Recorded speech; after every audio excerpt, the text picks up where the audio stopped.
حضرت خضر علیہ السلام نے کہا تھا فراق بینی و بینک، یہ جدائی کا وقت ہے، اب جائیے نکل جائیے، لیکن جانے سے پہلے سن لیجئے کہ میں نے یہ تینوں کام کیوں کیے، تاکہ آپ کے دماغ میں کسی طرح کی کوئی غلط بات میرے تعلق سے نہ رہے۔ وہ کشتی جس کو میں نے خراب کی وہ مسکینوں کی تھی، اور وہ ان مسکینوں کی روزی روٹی کا دار و مدار تھی وہ کشتی، اور جہاں یہ کشتی جاتی وہاں ایک بادشاہ رہتا ہے جو ہر اچھی کشتی کو اپنے قبضے میں لے لیتا۔ میں نے اس کشتی کو عیبدار بنا دیا تاکہ وہ بادشاہ اس عیبدار کشتی کو نہ لے اور ان مسکینوں کی روزی روٹی خراب نہ ہو، ختم نہ ہو۔ اور جہاں تک رہی بات بچے کی جس کو میں نے قتل کیا، اس کے دونوں جو ماں باپ تھے وہ نیک تھے، مومن تھے، اور یہ بچہ بڑے ہو کر کے اپنے ماں باپ کی بدنامی کا باعث بنتا، اس لیے میں نے اس کو قتل کر دیا۔ اور یہ دیوار جو میں نے سیدھی کی، یہ دیوار دو یتیم بچوں کی تھی، اس دیوار کے نیچے خزانہ تھا اور ان دونوں کا باپ نیک تھا، تو آپ کے رب کا یہ فیصلہ ہوا کہ یہ دونوں بچے بڑے ہوں، وہ خزانہ نکالیں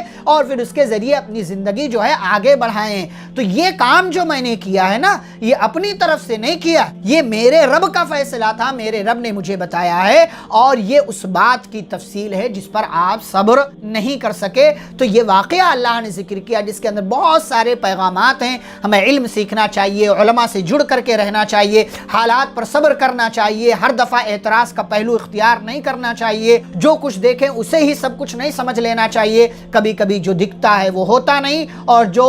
ہوتا ہے وہ آپ کو نظر نہیں آتا۔